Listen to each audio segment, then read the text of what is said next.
ಈ ದಿನ ದೇವ್ರ ನಾಮ ಮಾತ್ರ ಮಹಿಮೆ ಪಡಲಿ. ನಾವು ತಪ್ಪು ಮಾಡಿ ಪಾಪದಲ್ಲಿ ಮುಳುಗಿ ನಾವು ದೇವರಿಂದ ದೂರ ಆಗ್ತೀವಿ.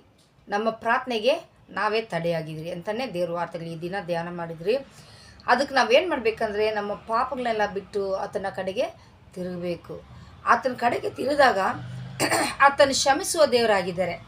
ಆತನ ವಾರ್ತೆಗಳು ಹೇಳ್ತದೆ, ನಾನು ನಿತ್ಯ ಕೋಪಿಸುವವನಲ್ಲ ಅಂತ ದೇವ್ರ ವಾರ್ತೆಗಳು ಹೇಳ್ತದೆ.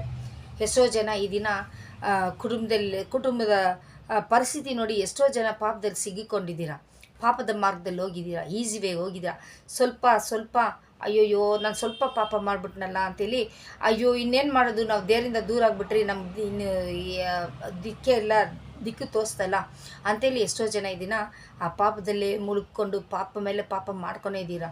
ಆದರೆ ಆ ಪಾಪದ ಸಂಬಳ ಮರಣ ಅಂತ ದೇವ್ರ ವಾರ್ತೆಗಳು ಹೇಳ್ತದೆ. ನಮ್ಮ ಮರಣ ಹೊಂದ ಮೇಲೆ ನಾವು ಎಲ್ಲಿ ಹೋಗ್ತೀವಿ? ಆತನ ಬರುವಾಗ ನಾವು ಕೈ ಬಿಡಲ್ಪಡಬಾರ್ದು.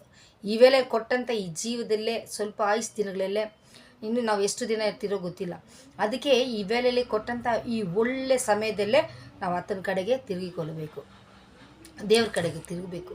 ನಾವೆಷ್ಟು ದೇವ್ರ ಕಡೆಗೆ ತಿರುಗಿ ಆತನ್ನೇ ಧ್ಯಾನ ಮಾಡ್ಕೊಂಡು ಆತನ ವಾರ್ತೆಗೆ ನಾವು ಕೀಳ್ಪಟ್ಟು ಹೋಗ್ತಾ ಇರ್ತೀರೋ, ಯಾವ ರೀತಿ ಒಂದು ಗಿಡ ಬೀಜನ ಹಾಕಿ ಬೀಜಕ್ಕೆ ನಾವು ನೀರು ಹಾಕ್ತಾಯಿದ್ರೆ ಒಂದೊಂದು ದಿನಕ್ಕೆ ಯಾವ ರೀತಿ ಅದು ಬೀಜ ಬೆಳೆದು ಚಿಕ್ಕದಾಗಿ ಮೊಳಕೆ ಬಂದು ಅದು ಯಾವ ರೀತಿ ಬೆಳೆದು ಎಲೆ ಬಿಟ್ಟು ಕೊಂಬು ರೆಂಬೆಗಳೆಲ್ಲ ಬಂದು ಹೂ ಬಿಟ್ಟು ಫಲ ಕೊಡ್ತು, ಅದೇ ರೀತಿಯೇ ನಮ್ಮ ಪಾಪಗಳಿಂದ ನಾವು ದೂರ ಆಗಿ ಪ್ರತಿದಿನ ನಾವು ಒಂದೊಂದು ಸ್ವಲ್ಪ ಆತನಿಗೆ ಏಸಪ್ಪಗೋಸ್ಕರ ಪ್ರಾರ್ಥನೆ ಮಾಡಿಕೊಂಡು ಪರಿಶುದ್ಧವಾಗಿ ನಮ್ಮನ್ನೇ ಕಾಯ್ಕೊಂಡು ನಾವು ಪ್ರತಿದಿನ ನಡೆದುಕೊಂಡು ಹೋಗ್ತಾನೆ ಇರಬೇಕಾದ್ರೆ ನಮ್ಮ ಆಶೀರ್ವಾದ ಹೇರಾಳವಾಗಿ ದೇವ್ರು ನಮಗೆ ಕೊಡ್ತಾರೆ. ಈ ಲೋಕದಲ್ಲಿ ನಮಗೆ ದೇವರ ಕಣ್ಣಲ್ಲಾಗಲಿ ಮನುಷ್ಯ ಕಣ್ಣುಗಳಲ್ಲಿ ದಯ ನಮಗೆ ಸಿಗುತ್ತೆ, ನಮ್ಮನ್ನು ಆಶೀರ್ವಿಸುತ್ತೆ ಅನ್ನೋದೇ ದೇವ್ರ ವಾರ್ತೆಗಳಿದೆ. ಸ್ವಲ್ಪ ದಿನವೇ ದೇವ್ರ ವಾರ್ತೆಗಳಿದ್ದಾರೆ. ಸ್ವಲ್ಪ ದಿನವೇ ನಮ್ಮ ಆಯುಷ್ ದಿನಗಳಿರೋದು 70 ಇಲ್ಲಿ 80. ಅದ್ರಲ್ಲಿ ಬೇರೆ ಕಷ್ಟ ದುಃಖ ಸಂಕಟ ನಮಗಿದ್ದೇ ಇರುತ್ತೆ.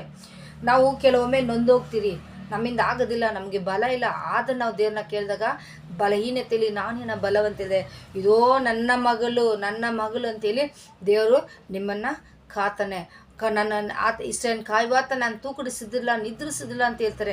ಪ್ರತಿಯೊಂದು ಕ್ಷಣದಲ್ಲೂ ನಿಮ್ಮನ್ನು ಆತನ ಕಣ್ಣುಗುಡಿಯಂತೆ ನಿಮ್ಮನ್ನು ಕಾಪಾಡಿ, ನಿಮಗೆ ಬೇಕಂತ ಆಹಾರನಾಗಲಿ, ನಿಮಗೆ ಬೇಕಂತ ಹಣ ಸಹಾಯ ಆಗಲಿ ಎಲ್ಲಾನು ಪರನಿಂದ ಆತನು ನಮಗೆ ದಯಪಾಲಿಸ್ತಾರೆ. ದೇವ್ರ ವಾರ್ತೆಗಳದೇ ಹೇಳ್ತದೆ, ನನ್ನ ಸಹಾಯ ಒತ್ತಾಸ ಎಲ್ಲಿಂದ ಬರ್ತದೆ? ಪರನಿಂದ ಅಂತ ಹೇಳ್ತಾರೆ. ಈ ಮುಂಜಾನೆ ವೇಳೆಯಲ್ಲಿ ಈ ಬೆಳಗಿನ ಜಾವದಲ್ಲಿ ನಾವು ಧ್ಯಾನ ಮಾಡೋಣ, ಪಾಪವನ್ನು ಬಿಟ್ಟು ಆತನ ಕಡೆಗೆ ತಿರುಗಿಕೊಳ್ಳೋಣ. ಪಾಪವೇ ನಮ್ಮ ಆಶೀರ್ವಾದಕ್ಕೆ, ನಮ್ಮ ಅನಾರೋಗ್ಯಕ್ಕೆ, ಪ್ರತಿಯೊಂದಕ್ಕೂ ನಮ್ಮ ಪಾಪಗಳಿರ್ತಾರೆ. ನಾವು ಯಾವತ್ತೂ ಕೈ ಬಿಡಬಾರ್ದು. ಮನಸ್ಸಿಂದ ಕೈ ಬಿಟ್ಟು